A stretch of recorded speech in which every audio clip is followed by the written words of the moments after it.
बिस्मिल्लाहिर्रहमानिर्रहीम। अस्सलाम वालेकुम दोस्तों, एक नई वीडियो के साथ हाजिर हैं। चले अपनी वीडियो स्टार्ट करते हैं। ताइवान को इस वक्त एक बहुत बड़ी प्रॉब्लम का सामना है और वो प्रॉब्लम ये है कि ताइवान ने अमेरिका के साथ जो 66 F-16 ब्लॉक 72 वाले जहाज़ों का मुआहदा कर रखा है, उनकी डिलीवरी बहुत ज़्यादा लेट हो चुकी हुई है। ताइवान के पास इस वक्त नहीं है और ताइवान को हर वक्त एक ही धड़का लगा रहता है कि कब चाइना उसके ऊपर इन्वेजन करेगा और ताइवान को अपना हिस्सा बना लेगा।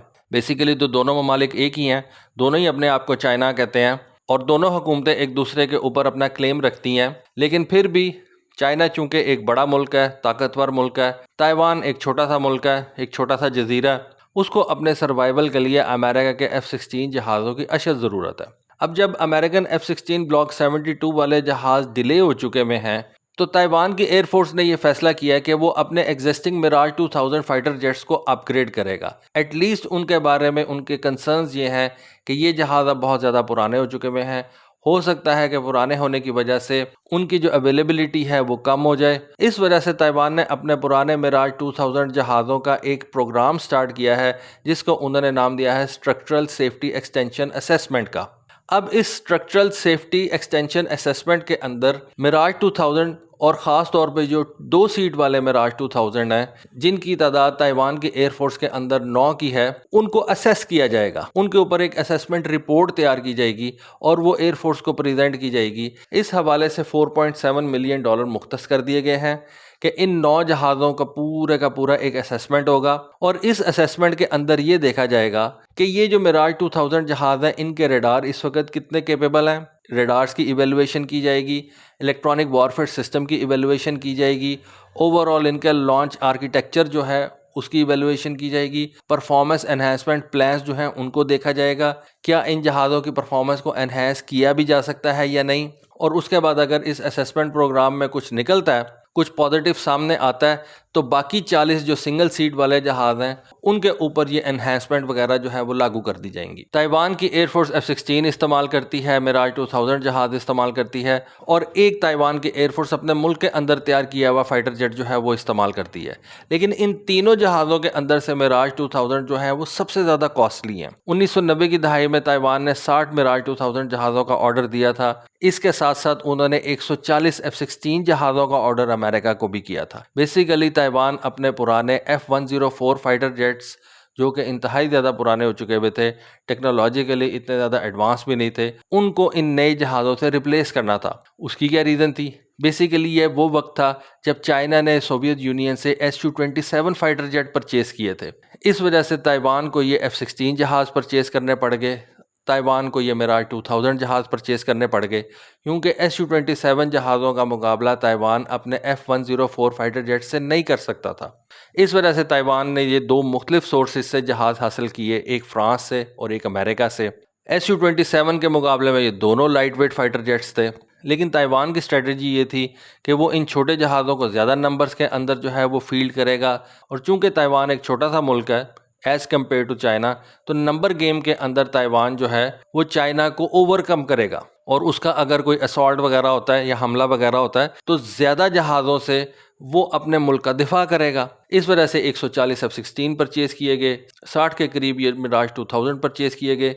तो ताइवान जितने बड़े मुल्क के लिए 200 जहाज़ फील्ड करना, बाहर से परचेज़ करना एक बहुत बड़ी बात है। दूसरा, ताइवान को जो सबसे बड़ा मसला था वो एक लीगल मसला था। देखें, जैसा कि मैंने आपको बताया कि ताइवान और चाइना जो हैं वो दोनों क्लेम करते हैं कि असल चाइना वो हैं। जो बेसिकली मेनलैंड चाइना है उसका असल नाम है पीपल्स रिपब्लिक ऑफ चाइना और जो ताइवान है उसका नाम है रिपब्लिक ऑफ चाइना। और यूनाइटेड नेशंस के अंदर इस वक्त जो चाइना को माना जाता है वो है people's republic of China. Taiwan को एज सच एक अलहदा मुल्क जो है वो नहीं माना जाता। इसलिए ताइवान को एक प्रॉब्लम ये भी है कि ताइवान को जो भी असला देता है वो बेसिकली मेनलैंड चाइना को नाराज़ करके ताइवान को असला दे रहा होता है, क्योंकि ये बिल्कुल ऐसा ही है कि एक मुल्क है जिसका नाम है चाइना, उसके अंदर से एक अलहदा सूबे को, एक अलहदा प्रोविंस को आप जो है वो अलग से असला सेल कर रहे हैं। मेनलैंड चाइना को तो आप असला नहीं सेल कर रहे, लेकिन उसके एक सूबे को, एक प्रोविंस को आप अलग से अपना असला जो है वो सेल कर रहे हैं। तो कुछ लीगल मामलात की वजह से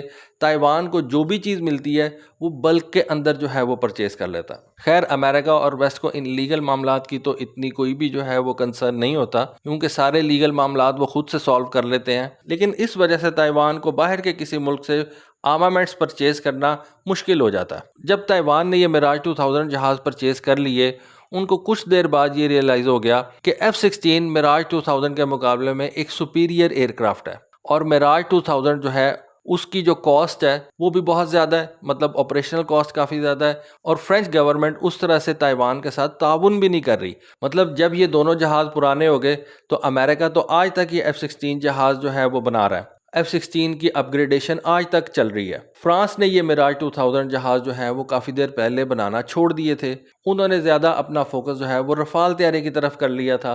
इस वजह से ताइवान अपने इन मिराज 2000 तैयारों की अपग्रेडेशन जो है वो उस तरह से नहीं कर सका जिस तरह से उसने अपने F-16 तैयारों की अपग्रेडेशन की। ताइवान ने अपने पुराने F-16 जहाज़ों को ब्लॉक 72 वेरिएंट के ऊपर अपग्रेड करवाया, 66 नए जहाज़ों का ऑर्डर किया।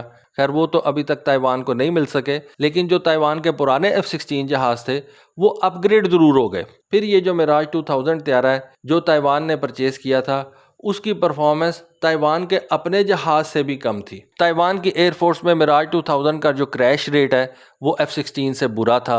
जो उन्होंने अपना जहाज़ बनाया हुआ था उसके मुकाबले में भी मिराज 2000 जहाज़ जो है वो ज़्यादा एक्सीडेंट की वजह से क्रैश कर गए थे। तो ताइवान का मिराज 2000 के साथ एक्सपीरियंस कोई बहुत ज़्यादा अच्छा नहीं रहा।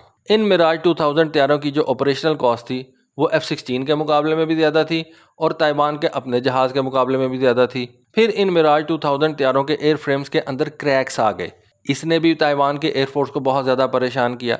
तो वो मैंने आपको बताया ना कि ताइवान का मिराज 2000 का एक्सपीरियंस को बहुत ज़्यादा अच्छा नहीं रहा, तो जिस वजह से ताइवान ने इस जहाज़ की तरफ बहुत ज़्यादा तवज्जो भी नहीं दी। ताइवान का ज़्यादातर फोकस F-16 के ऊपर ही रहा और ताइवान ये जो 66 नए F-16 तैयारे लेने जा रहा था ये बेसिकली उसने अपने मिराज 2000 की रिप्लेसमेंट के लिए ऑर्डर किया था। ये कॉन्ट्रैक्ट ताइवान ने 2019 के अंदर साइन किया था।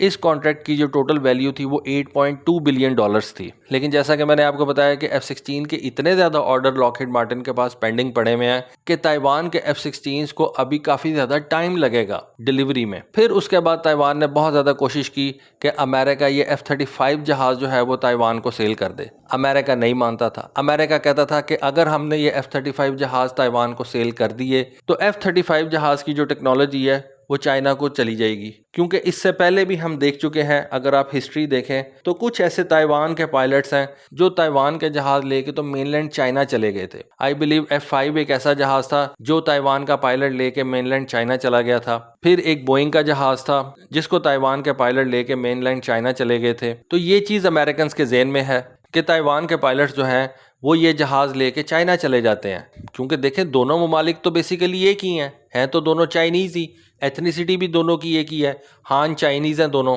एथनिसिटी का भी कोई फ़र्क नहीं है। तो इस वजह से मेनलैंड चाइना वालों के बहुत ज़बरदस्त ताल्लुकात हैं ताइवान के अंदर, उनके रूट्स बहुत स्ट्रॉन्ग हैं ताइवान के अंदर। तो अमेरिका को ये धचका लगा रहता है कि अगर मेरे F-35 जहाज़ ताइवान के पास चले गए तो फिर ये ताइवान के पास नहीं रहेंगे, इनकी सारी टेक्नोलॉजी मेनलैंड चाइना को कन्वर्ट हो जाएगी। इस वजह से अमेरिका ने F-35 जहाज़ देने से इनकार कर दिया।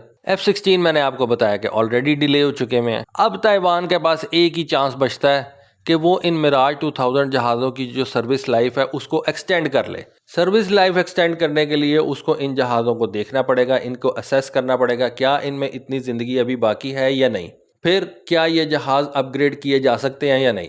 क्योंकि मैंने आपको बताया कि फ्रांस ने ये मिराज 2000 तैयारे बनाना बंद कर दिए हुए हैं। तो जब एक जहाज़ की प्रोडक्शन लाइन बंद हो जाती है उसकी डेवलपमेंट जो है वो रुक जाती है। तो अब पता नहीं ये असेसमेंट रिपोर्ट के अंदर क्या आता है, लेकिन ताइवान के लिए एक मसला बना हुआ है और ताइवान इस वक्त फिलवक्त यही सोच रहा है कि किसी तरीके से मिराज 2000 जहाज़ जो उसके पास ऑपरेशनल हैं उनकी सर्विस लाइफ को सिर्फ बढ़ा लिया जाए। तो दोस्तों ये थी एक इन्फॉर्मेशन आज की वीडियो। होपफुली आपको आज की वीडियो, आज की इन्फॉर्मेशन पसंद आई होगी। कमेंट सेक्शन में अपनी राय से ज़रूर आगाह कीजिएगा। आज के लिए बस इतना ही। Thank you. अल्लाह हाफ़िज़।